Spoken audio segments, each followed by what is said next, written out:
Assalamualaikum warahmatullahi wabarakatuh. Halo semuanya, hari ini kita akan belajar tentang anatomi traktus digestivus. Anatomi traktus digestivus diawali dengan cavum oris. Cavum oris ini terbagi menjadi dua bagian. Yang pertama adalah bagian vestibulum oris. Kita dapat lihat di sini bagian vestibulum oris berada di balik bagian oral, di balik regio oral dan juga regio bukal.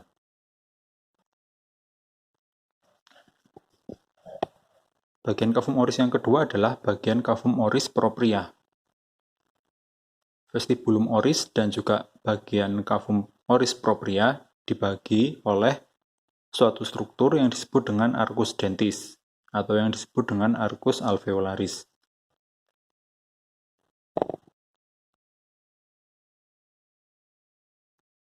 Ini adalah bagian arcus dentis atau arcus alveolaris, membagi cavum oris menjadi bagian vestibulum oris dan bagian cavum oris propria. Pada bagian vestibulum oris, struktur yang penting di sana adalah adanya ostium ductus paroticus yang merupakan muara dari kelenjar ductus paroticus yang ada di sini. Nantinya dari ductus paroticus akan dihubungkan oleh nantinya dari glandula paroticus ya. Jadi kalau nama kelenjarnya disebut dengan glandula paroticus, nanti dia akan dihubungkan oleh ductus paroticus yang akan melewati bagian atas dari otot masseter di sini yang berfungsi untuk mengunyah. Nantinya dia akan menembus otot businator yang ada di sini, kemudian akhirnya dia akan bermuara pada bagian vestibulum oris. Pada bagian cavum oris propria di sini kita dapat melihat ada struktur lingua yang terdiri atas permukaan yang berpapil-papil. Yang di dalam papil-papil itu terdapat tesbat yang merupakan suatu ujung saraf dari indera pengecap. Kemudian dapat kita lihat juga di sini ada kelenjar ludah yang berada di bagian bawah, betul-betul bagian bawah dan medial dari lingua yang disebut dengan kelenjar sublingualis. Kemudian pada bagian yang lebih lateral dapat kita lihat di sini adalah kelenjar submandibularis. Kemudian dari cavum oris, makanan akan melalui orifisium oris ya, yang mohon maaf, maksud saya adalah isthmus faucium yang berada di belakang. Kalau yang disebut dengan orifisium oris adalah yang bagian depan ini ya, yang ada di bagian depan ini. Terus kemudian kalau yang disebut dengan isthmus faucium adalah yang bagian di belakang ini. Nanti dia akan memasuki orofaring. Dapat kita lihat di sini bagian nasofaring dan bagian orofaring dibatasi, salah satunya adalah oleh suatu organ lunak yang disebut dengan uvula. Kita juga dapat melihat di sini pada bagian langit-langit atau bagian atap dari cavum oris, dia dibentuk oleh dua komponen. Yang pertama adalah komponen keras yang disusun oleh tulang maksila. Bagian atap dari cavum oris ini disebut dengan palatum durum. Sedangkan pada bagian yang lebih belakang, ini dia lebih lunak, sehingga disebut dengan bagian palatum mole.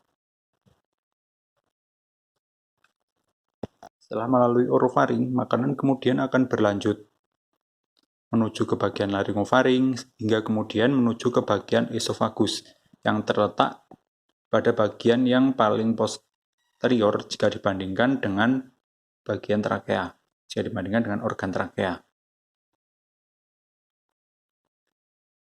Esofagus akan berlalu melewati regio cervical, kemudian akhirnya dia akan masuk ke dalam rongga toraks sehingga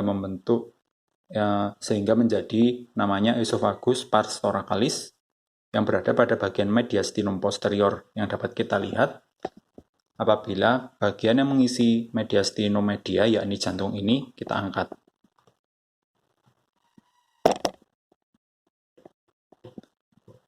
dapat kita lihat pada bagian yang lebih posterior dari trakea, oesofagus akan berjalan, berada di bagian mediastinum posterior. Kita juga dapat melihat pada bagian mediastinum posterior ini juga terdapat organ yang lain yang disebut dengan aorta. Aorta pars thoracalis. Kemudian dari cavum thorax, esofagus akan menembus bagian hiatus esofagus yang berada pada diafragma. Sehingga kemudian dia akan memasuki regio cavum abdomen. Dapat kita lihat di sini. Apabila heper kita angkat, kemudian esofagus akan bermuara pada gaster. Di sini kita dapat melihat ini adalah bagian hiatus esofagus yang merupakan salah satu lubang yang terdapat pada diafragma yang dilalui oleh struktur-struktur.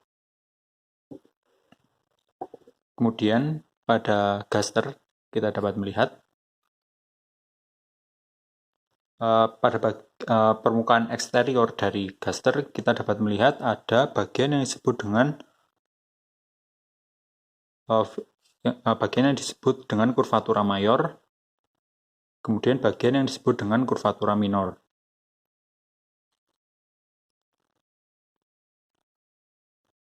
Struktur yang ada di kurvatura mayor dan kurvatura minor ini akan terhubung ke suatu jaringan ikat yang memfiksasikan organ gaster ini ke struktur yang ada di organ abdomen, sehingga dia dapat terfiksasi dan posisinya dapat terjaga dengan baik di dalam cavum abdomen. Kurvatura mayor akan terhubung oleh suatu lapisan yang disebut dengan omentum mayor, yang nanti akan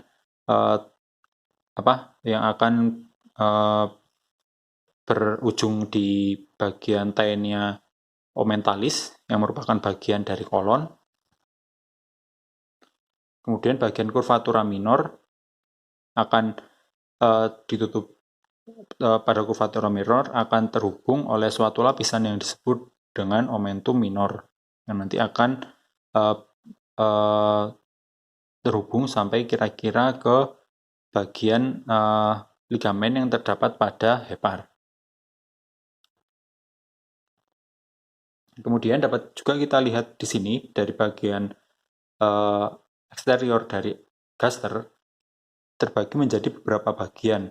Yang pertama adalah bagian yang terletak setinggi ujung atas dari esofagus. Kita dapat tarik garis ke sini. Bagian yang ada di atas ini disebut dengan bagian fundus gaster. Saat posisi berdiri, normalnya bagian ini akan terisi oleh udara. Lokasi udara pada bagian fundus gaster ini dapat dijadikan suatu marka pada pemeriksaan X-ray, pada pemeriksaan foto X-ray. Kemudian pada bagian yang lebih bawah dari fundus gaster, pertama-tama pada bagian yang berbatasan dengan esofagus, bagian ini disebut dengan kardiak gaster, kardiaka gaster. Kemudian pada bagian yang lebih bawah dari fundus gaster disebut dengan bagian corpus gaster. Dari sini sampai berbatasan di sini.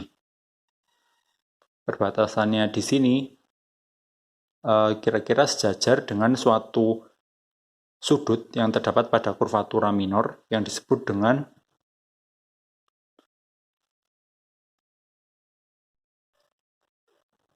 pada bagian yang lebih bawah dari corpus gaster, dimulai dari garis imajiner yang kita tarik dari incisura angularis ini, daerah gaster selanjutnya adalah daerah yang disebut dengan antrum gaster. Daerah antrum gaster. Daerah antrum gaster ini adalah suatu ruangan sebelum makanan itu akan sebelum suatu regio gaster yang disebut dengan bagian pylorus gaster. Pada bagian pylorus gaster ini Pada bagian pylorus gaster ini terdapat struktur otot musculus sphincter pylori. Dia adalah otot yang sangat tebal. Adanya musculus sphincter pada bagian pylorus gaster ini berfungsi sebagai suatu sphincter atau suatu penghalang, sehingga makanan itu akan tertahan selama kurang lebih 1 jam di dalam gaster. Di sana dia akan memperoleh pencernaan baik secara mekanik maupun enzimatik, sebelum kemudian makanan akan dilanjutkan menuju ke duodenum. Setelah melewati bagian akhir dari gaster, yakni adalah bagian pylorus gaster, dia melewati struktur musculus sphincter pylori, kemudian makanan akan menuju ke bagian duodenum. Duodenum ini berlokasi retroperitoneal. Dapat kita lihat, dia berlokasi dekat dengan struktur renal dan glandula subrenal. Dan kita juga dapat dilihat di sini dia juga berbatasan dengan vena cava inferior. Untuk melihat bagian duodenum lebih jelas, kita akan mengangkat organ gaster. Kemudian kita juga akan mengangkat organ kolon pars transversum. Dapat kita lihat di sini. Kita dapat melihat dua bagian dari duodenum. Yang pertama adalah duodenum yang pars superior, atau disebut dengan duodenal cap. Dia berbentuk seperti topi. Kemudian duodenum bagian yang duodenum descendant. Dia turun ke bawah.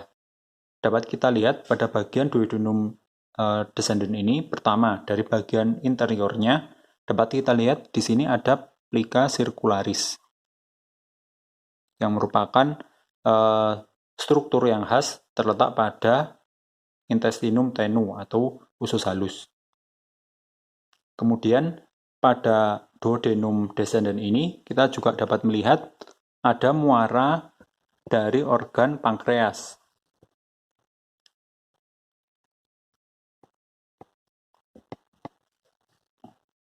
Dapat kita lihat di sini, ini adalah organ pankreas yang berada juga pada bagian retroperitoneal. Dia memanjang pada bagian epigastrium sampai dia berujung pada struktur lien.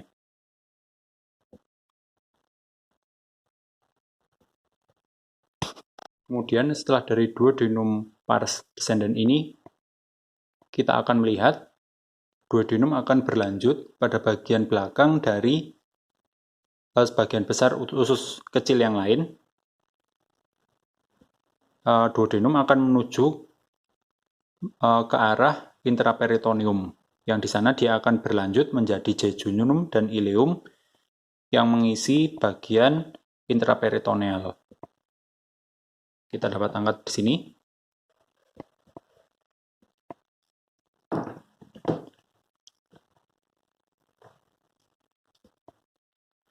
Kemudian bagian duodenum akan berlanjut ke duodenum transversum, kemudian dia akan berlanjut menuju ke duodenum ascendens. Nah, dari duodenum ascendens ini, dia kemudian akan berlanjut menjadi, dapat kita lihat di sini ya ujungnya, dia akan berlanjut menjadi jejunum. Kemudian dari jejunum dia akan berlanjut menjadi ileum. Di sini dapat kita lihat bagian ujung dari ileum, dia akan bermuara pada bagian pangkal, paling pangkal dari kolon yang disebut dengan struktur cecum.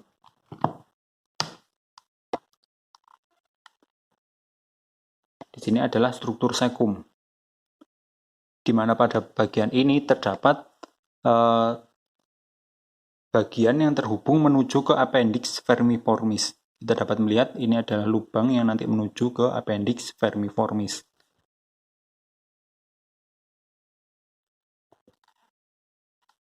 Di sini kita juga dapat memperhatikan pada bagian interior pada bagian interior dari usus halus, dia memiliki plika yang tergabung yang berkelanjutan ya di dinding dari lumen ususnya. Sedangkan kalau misalnya bagian plika yang terdapat pada kolon, dia tidak continuous memenuhi semua kaliber dari ususnya, sehingga apabila di usus halus, plikanya disebut dengan plika sirkularis, sedangkan kalau pada kolon disebut dengan plika semi lunaris. Jadi dia berbentuk seperti bulan sabit apabila kita lihat pada potongan sagital seperti itu.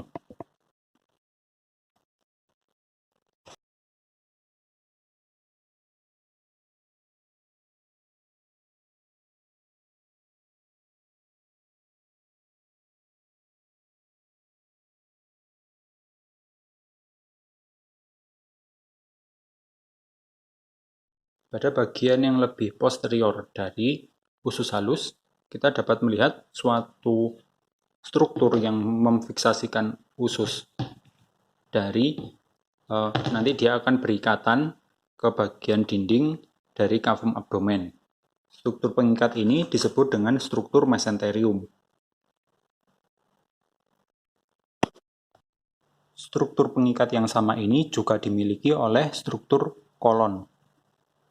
Jika pada struktur usus halus disebut dengan mesenterium, pada kolon dia disebut dengan mesokolika.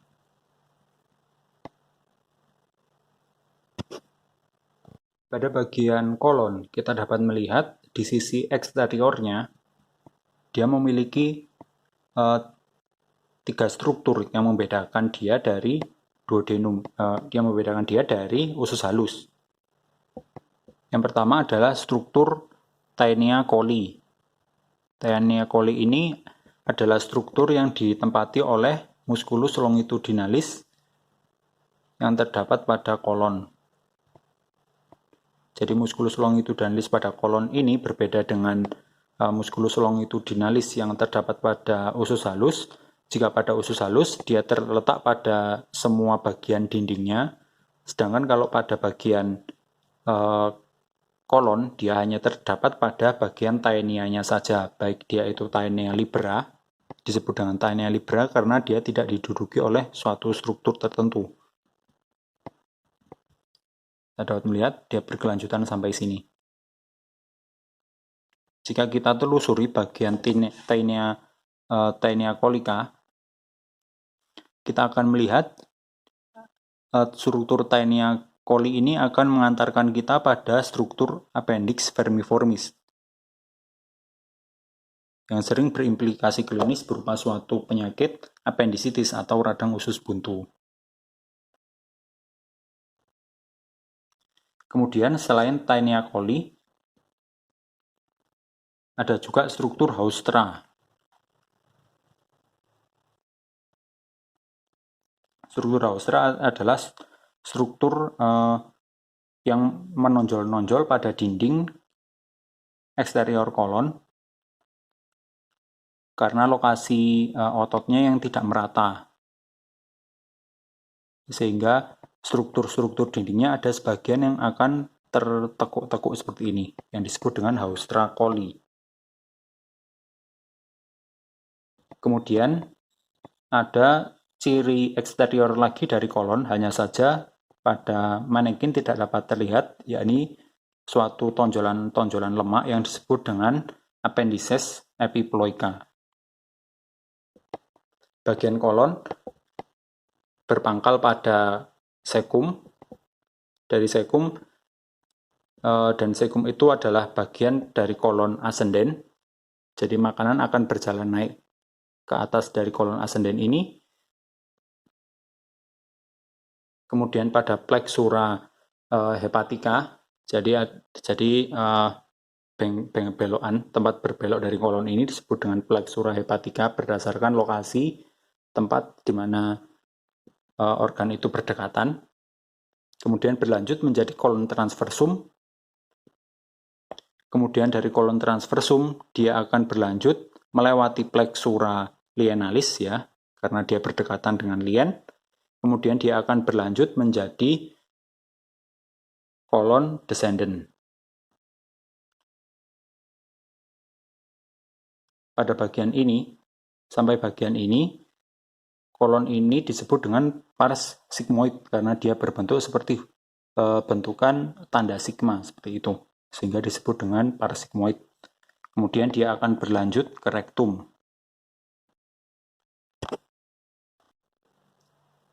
Bagian rektum dia sudah merupakan bagian dari cavum pelvis. Dia berada pada posisi yang paling belakang jika dibandingkan dengan vesika urinaria dan juga uterus jika pada wanita. Dan dia akan berhimpitan dengan sakrum.